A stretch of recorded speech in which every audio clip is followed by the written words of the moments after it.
Reflections on Tyranny, Allegiance, and Transformation. The following quote came to mind yesterday as I reflected on my opportunities for growth. Imagine you're facing a problem that's so big that it paralyzes you and it turns you into a tyrant.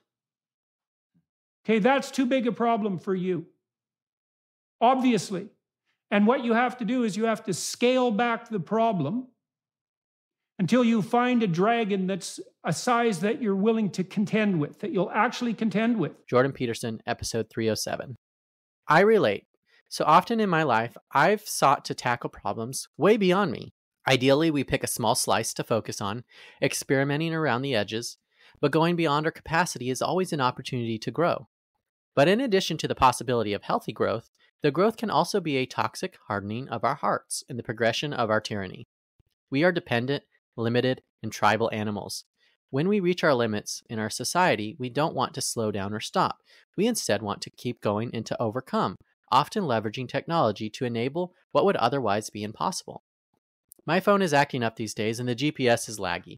Today, as I drove through the city with a malfunctioning GPS, I remembered when I first moved to Atlanta before GPS and how I got lost numerous times. I often struggled to find my way to the destination or back home. Getting lost can also happen in other ways, sometimes in places we don't expect. I'm reminded today, and by friends who love me, that when my emotions are high and my words and actions are falling short, I've gone beyond my capacity.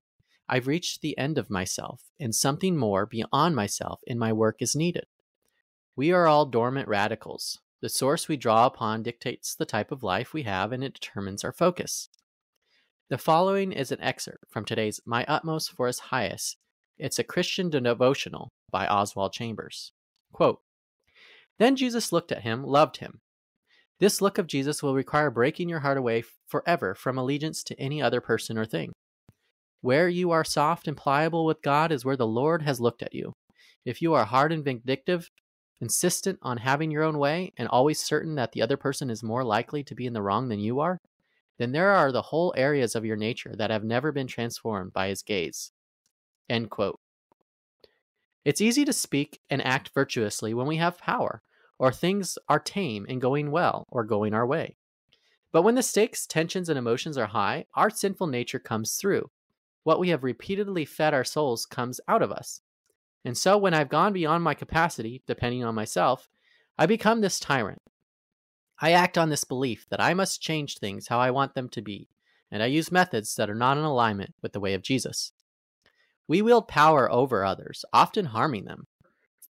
What a powerful contrast to the power Jesus wielded. While he was arrested, falsely accused, punished, and killed, he could have used his power to defend himself or to destroy his adversaries. And yet he chose love instead. Wow! The early stages of our tyrannical behavior are a helpful sign to me and my friends that there is transformational work to be done in me, especially in contrast to the loving standard Jesus imputes into us. My tyranny is a signal that I've lost sight of my primary allegiance and vision. It's a moment to pause and reflect. As a freelancer, there have been numerous times when I've unfairly not gotten paid. My inclination is to allow my inner tyrant to come out. But it is in these cases I've instead chosen to create a system that limits the consequences when this happens and trust God to resolve the situation on my behalf. It's not to say we should allow people to treat us poorly, but that we should not become that which takes advantage of us, kind but firm, as Mary Poppins says. Thankfully, we are not left to our destructive selves. The love of Jesus is available to us all, and it is his life and love that softens the hearts of tyrants who embrace him, including me. Without Jesus' love and my effort to accept it, I risk deepening my sense of having control, my self-reliance, and my incompleteness masked as completeness. If God is in control, I'm reliant on him, and he is who makes me complete. I'm liberated to be and love others how he has loved me. This is my reminder to embrace that love and to invite you to hold me accountable. We need each other. Consider praying the following. Lord, show me where my heart needs softening. Please look at and love me in that part of my life. Not a Christian? Give it a try. See what happens.